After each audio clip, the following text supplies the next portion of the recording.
Hey guys, Brian delivers you the goods here, returning to you again for another album review this morning.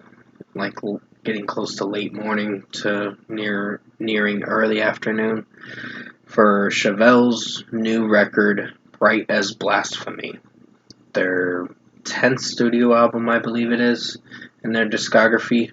So I'm going to discuss what I listened to for the 9 tracks on this 39-minute record overall, and let you know my thoughts. Sorry, I slurred with my wording on this record overall. So let's dive into this album review. Now it starts with Pale Horse, and that is a good song.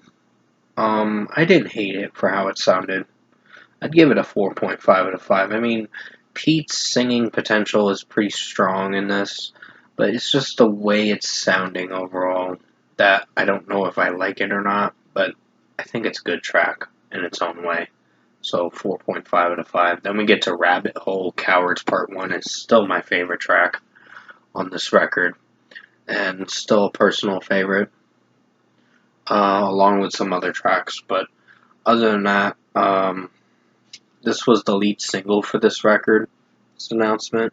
I think it didn't officially get announced till the Jim Jones Cowards Part 2 song, which we will talk about that in a second. Overall, I think Rabbit Hole is a strong track and it worked for how it sounded, so 5 out of 5. Jim Jones Cowards Part 2, I mean, I don't hate this track, but I don't like it. It's not my favorite track. It's the most disappointing track on the record. It's gonna still get a 2.75 out of 5. I really wanted to like this. There was a part of me that was trying to find something in this track that I could like. But then there were some cringy moments through this track. And I did a track review for this back in late May, which you can definitely go check out that track review if you have not seen it. But overall, Jim Jones Cowards Part 2 was my least favorite single from this record.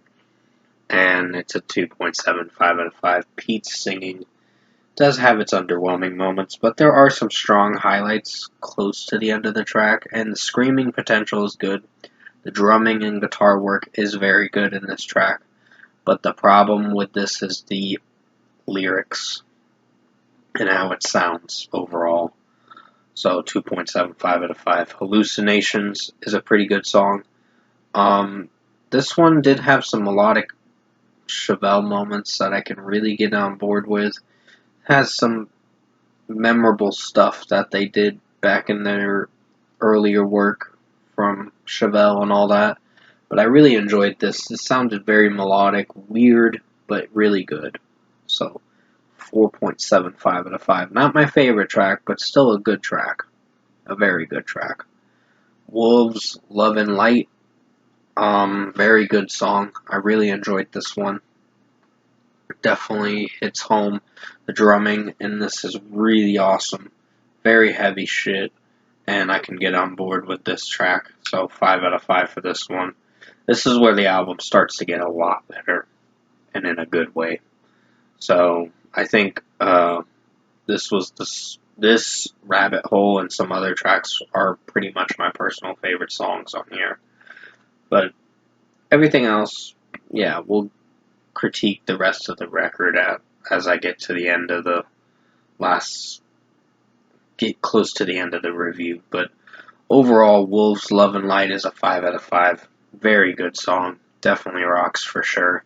It's a favorite Chevelle song that I can really get on board with. Karma Goddess is a pretty good one. It does have its weird melody to it, but it does work for the execution. Pete's singing potential is pretty strong in this. And overall, I think the drumming from Sam is pretty good. So yeah, this was a very strong track. As a two-piece band, they pull it off pretty well for the most part. So 5 out of 5 for Karma Goddess. Blood Out in the Leaves is a very strong track. A little more melodic with this one, but does have its hard-hitting points.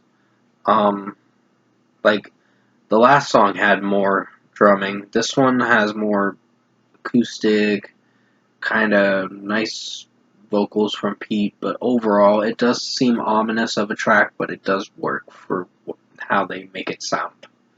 So, 5 out of 5. AI Phobias is a very good one. I really enjoyed this. This is the second to last track before we get to the closing track. But it's a pretty good one.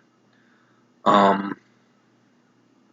think Pete's singing potential is pretty strong in this. And overall, the drumming and guitar work is very good in this track. So this track really impressed me. Yeah, 5 out of 5. And finally, Shocked at the End of the World is the closing track to the record. And it is an awesome closing track to the record.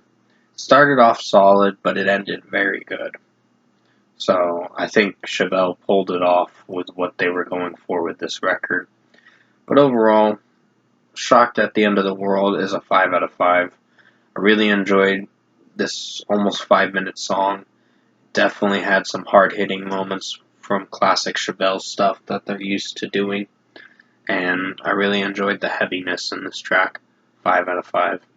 Overall production, mixing, and execution-wise, I think this Chevelle Brightest Blasphemy album was an average listen.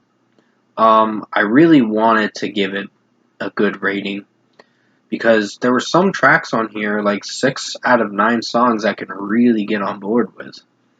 The other 3 tracks, I would say, are not terrible, except for Jim Jones. That one was not my favorite one, Cowards Part 2. The Jim Jones song.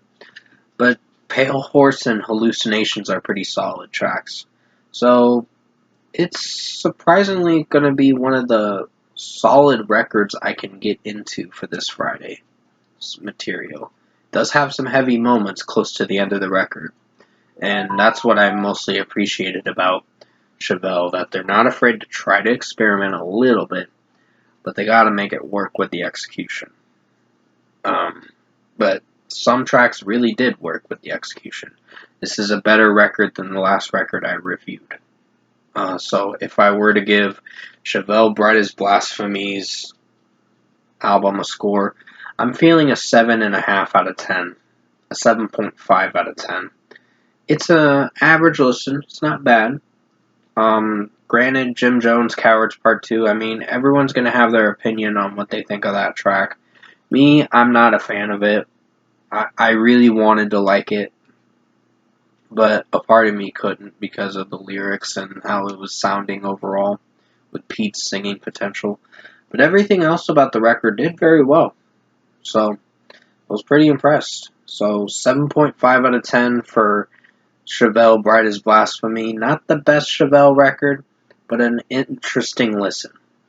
It is a solid follow-up to Neurodius, Nothing Is Real and This Is a Simulation, which is still my favorite record from them.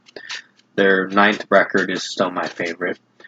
Even though it did have some weird moments, that record was probably better than the other album that came out that same day. But overall, yeah, 7.5 out of 10 for Brightest Blasphemy by Chevelle. Thanks for watching this album review this morning.